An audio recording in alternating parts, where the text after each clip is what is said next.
my new vacuum fluorescent clock that I got from Japan, that I was so happy when I built it. Well, it lasted one day and then the display went out. So let's see what went wrong with this and see if we can fix it. A new clock that I just built ran for less than 24 hours, and now it does this.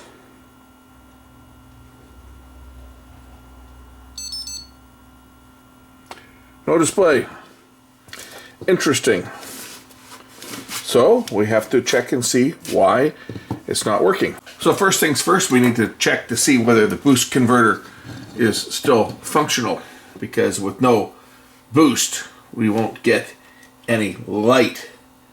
So I need to check the boost converter. So the first thing I'm going to do is I'm going to unplug the tube assembly, because there's no point in having them on there. I know it's the main board because I can take the tubes and plug them into my other one. I have two boards identical, right? I've built two of these and I have two identical boards, and I can plug the tube assembly into the other board and they light up, and the other tubes from the other clock don't light up on this one. So something has gone bad on here, and I'm thinking it's got to be the boost converter is not working. So of course this will start up with no display on there, and I should be able to measure voltage. So we'll just check to see if there's any voltages here. 37 volts. So the boost converter is working. I wonder. It's got voltage.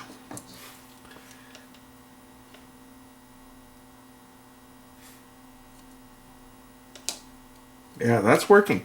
So the high voltage is there. So I'm wondering what maybe the problem might be. I'm just going to discharge the capacitor here so that there's no voltage on here. And I'm going to take a close look at maybe some of the connections on the drive chip here. I'm just going to get my magnifiers on and take a close look. Maybe one of these connections on the drive chip is not good.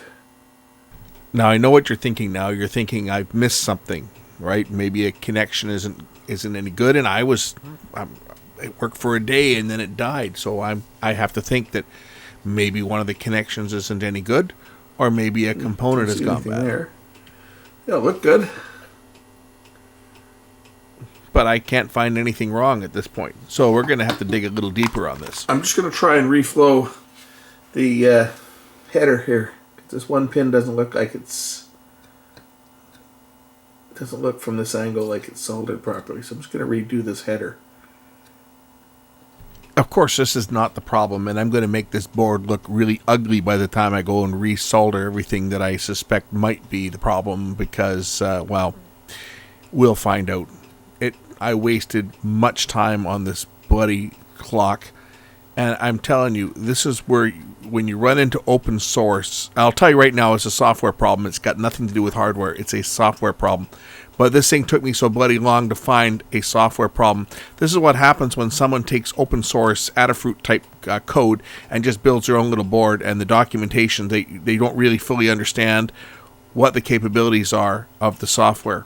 And I was pulling my hair out on this. I had the schematic and everything. I was doing voltage comparisons to the other, and I actually did figure out what was going on. It was the strobe pulse is missing, but the strobe pulse is generated by the Atmega chip, and we'll figure it out as I go on. I'll let you guys kind of stew in there. Maybe you have some ideas what it might be, but it was a software problem, and how I ended up finding the problem, well, we'll see.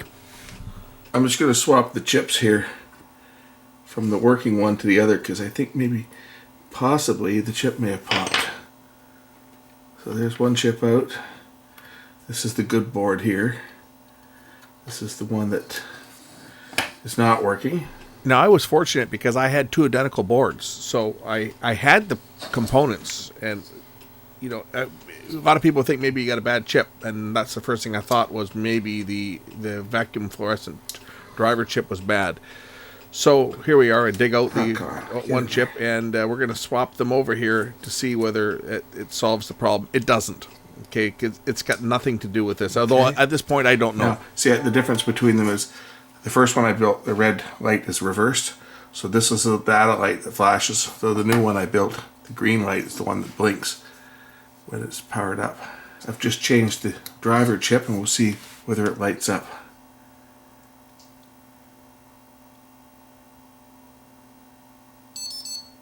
Okay, we know it's not the chip, then it's at fault. I can put this other chip back into this board, because we know that the chip is okay.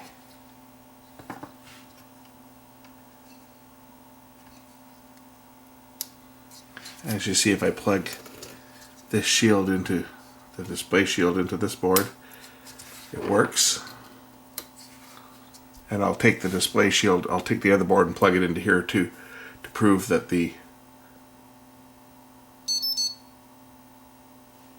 right. You can see it lighting up there. It's pretty bright in here. So if I unplug this display board from this one and plug in the big display board,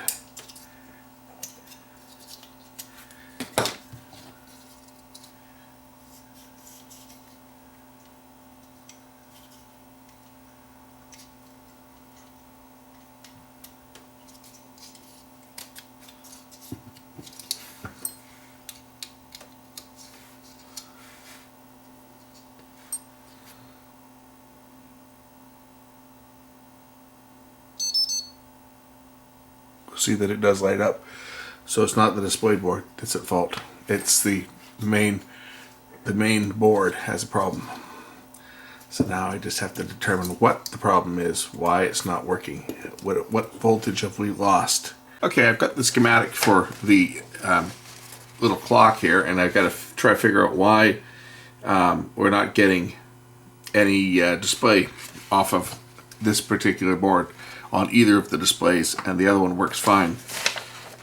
So I've already checked the voltage coming up here, UB. I'm getting my high voltage. If we remember, if I look at that, we had that, so we know that we are getting the voltage to the, or heading to the chip.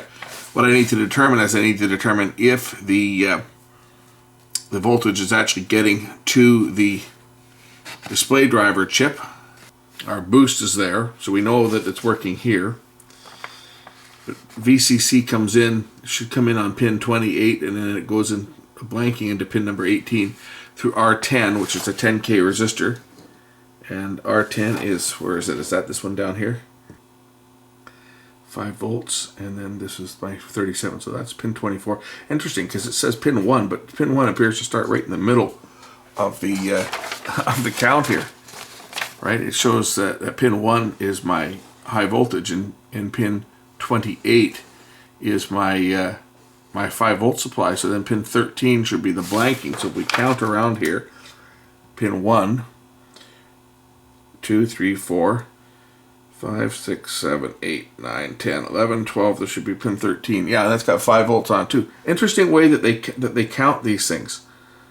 Isn't that strange? Either that or this is wrong, but it's showing pin 1. I would think pin 1 would be one of the ones in the corner, but not according to this. Pin 1 starts right here. Very interesting. So I've got my 5 volts and my 37 volts getting into the chip, but I'm not getting any output from here. To check my clock on pin 15 and my strobe on pin 16. So for that, we'll get the scope going. Okay, this is pin number 15 that I'm looking at right now. So 15 is the clock, I believe, and pin number, I think it's 16. It's either 16 or 18. It's really hard to read this thing. It's either 16 or 18. Well, 16 doesn't have anything on it, but 18 also doesn't have anything on it, so we might be missing our strobe. Definitely have strobe and clock on the other board, as you can see here. If a little bit too hot there. Bring this down a bit. Where are we? Okay, there's my strobe 15. This will be that one is the clock, and this one is the strobe on the board that works. So we look on the bad board, I get nothing, right? No strobe, right? But clock is there. So the chip itself is not sending out a signal, but again, we know that the chip is good. So it looks like both clock and strobe are both outputs from the Atmega, which is this chip over here. So I'm curious as to maybe there's a connection. That was pre-soldered, so maybe that is where the problem is. I'm just going to take a close look at the chip over here. So I'm looking at the solder on these, some of these pins just doesn't look to be great.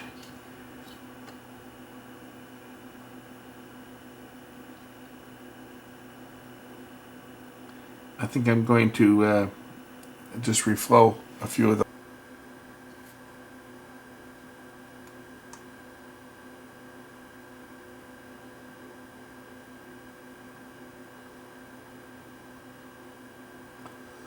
I'm going to reflow the connections on the Atmega chip. I'm just going to go over all these connections here and see whether that it's going to make a difference. A few of them don't look to be that swift, so get my magnifying glass and get in here. I'm going to test this. I've put the other display, the bigger display, on the other board that works. So this is actually the board from the 15 segment or 16 segment clock, and I'm just going to put this display on it now just for testing, just because this one's easier to work with and the tubes are a bit smaller. I don't want to break the other tubes, so this is the bad board. The other one, the red light, is the one that blinks when it turns on, as you can see, because I had reversed the LEDs when I built them. As you can see, this is this board, and it's still got a problem here. So I'm going to work on this one and just use this display shield just for testing. But we still don't have any display on this one. So I'm still working on that. The only reason I'm doing that is just because this one's a smaller display. The other one, of course, it sticks out from the end, and it's a little more of a challenge to align it. So anyway, we still got a problem with this display board, or this main board, that I'm working on trying to find the solution to it. When I scope the Atmel, I'm not seeing a clock. I've seen a clock signal. I'm not seeing a strobe signal coming out from here. I know you guys can't see the scope now, but you'll have to trust me that I'm looking at the scope, and there's the clock on pin 38, and pin 37 should have strobe, and I don't see the strobe signal coming out of the Atmel. So the Atmel can certainly blank the chip. I don't know whether there's an error in the software. You see, this thing worked, and unlike the other board I didn't set it up to, like, you can go into the parameters and you can make the board dim the display down at a certain time and then brighten it up. And I thought, okay, well, maybe I'll dim the display down because it's really bright. I'll dim it down at night. I'll dim it down at like 1 o'clock in the morning and then brighten it back up at 8 o'clock. But I wasn't up at 1 o'clock in the morning when the display was supposed to be dim. I went to bed around midnight. When I got up in the morning, the display was off. So I'm wondering if maybe it blanked it and it never returned. It's a strange mystery as to why this thing is not working. I tell you, these are the first time I've seen ICs where the actual first pin is in the middle of it. Normally they start on the edge, but on this one here, again, as we already found out because I measured it, but you can see, if you look down here closely, you can see the actual, my camera's not going to focus, but there's a little mark right there indicating, see, pin number 1. So it starts out, it's stupid, 1, 2, 3, 4, 5, 6, 7, 8, etc., all the way around, ending on pin 28. As I figured out before I went and looked up the pin out on this. But anyway, our strobe on pin 16 is what's missing. And if I measure pin 16, it should go through over to the Atmel. So if we look at pin number 16, well, actually got clock and the strobe. Clock on 15, strobe on 16. And they should go through correspondingly to pin number 38 or 37 and 38. So let's look for the clock, which is 15, and that should go through. Well, let's measure it. So pin 15. So we start out here 1, 2, 3, 4.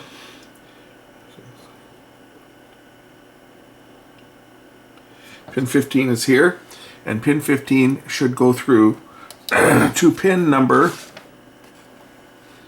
What did I say it was? Pin number 38. 38, and the other one is going to be pin number 37. So pin 38. So 34, 35, 36, 37, pin 38. That should be going through to here.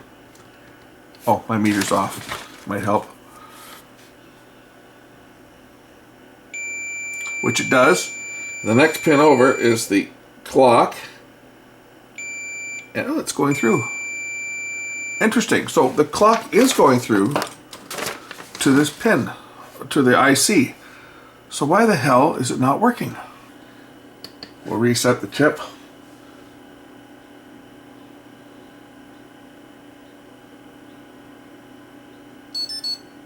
And data comes on.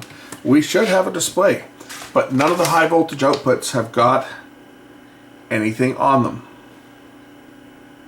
If we look at like pin 21, 22, etc., these should all have the data to drive the display, and they are all out. Nothing, no strobe, and the next one over to it is clock, and I have clock. There's no strobe coming out of this Atmel chip at all. That's our problem. Watch this. I just reset this thing. I saw the display momentarily flash. I wonder if it'll do it again. Yeah, you see? I got one segment that blinked there. Just the two flashed momentarily. We'll just reset this thing again. I don't know if you guys can see it. I don't think the camera's fast enough, but watch. When it beeps.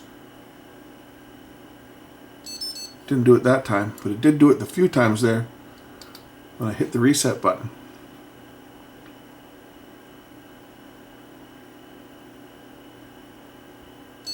That time that one flashed. Interesting. Very, very weird. So this thing is just, it's driving me crazy because I look at the schematic here. I'm missing my strobe signal, but I've got continuity. I started thinking about this for a minute. It almost looks like the display is turned all the way down to nothing. So I went to the other clock and I counted out the number of button presses on, I guess it's switch 1, that goes through the menu, and it's 5. So let's just see if the display is in auto dim or whether it's turned down, it turned itself down. So let's click this. Okay, click 5 times, and then let's just see whether the display will come on. The display turned itself down to 0. Brightness 10. Of all the stupid... So I took the battery out thinking maybe it would reset, but the battery is actually only for the real-time clock. It has nothing to do with the storing the EEPROM settings. So somehow, I had this thing set to auto dim, to dim itself down at night. And for whatever reason, it went to 0. That is just bizarre that happened. Anyway, looks like I have the problem solved. I'm just going to reset the clock on this thing here. Now, as I said before, all you have to do is just look at the auto dim setting. You don't have to even toggle it on or off. If you go into that menu, it activates it. And that's the problem. And that's the problem with open source. The designer of this clock didn't even know that. Now, I will point out, I did have some correspondence after I found out the problem with the actual seller on Tindy of this. And we had a bit of email back and forth about this, and he was actually the one that suggested that I count the number of button clicks on the working clock and see if I could work my way through some of the menus, because this one, of course, the display is out. There's no way in hell that thing should ever go to 0, because if it goes to 0, you can't see what you're doing. And if you don't know to navigate through the menu, you're kind of hooped. He did go on to say that in future revisions, they probably would take that dimming feature out so that other people won't run into this frustration. Because I literally spent almost all Sunday that I worked on this, I spent probably 4 hours chasing around a problem that didn't actually exist. It was a bloody software problem that was overlooked by someone who wrote the software and didn't think the consequences of having a setting that could automatically go to 0. And I will point out that I've still run into problems with this clock, even when I turn off the auto dimming. If I remove the power and put the power back on, the display blanks, and I have to manually turn it on every time I remove the power. So once you turn that feature on, it doesn't appear to go off again. It stays there. The seller says that it should auto-save when you change your settings, and I've gone through the auto-dim. I've set the time to like 0 hours for each of them, and I've set the brightness to 10. But again, it keeps going back to 0. It went to 0 again last night. I woke up this morning and it was out, and I was able to click the left button 5 times and then click the right button, and it would bring the display up. Well, if that didn't take me all bloody day to accomplish something that it was just software, maddening.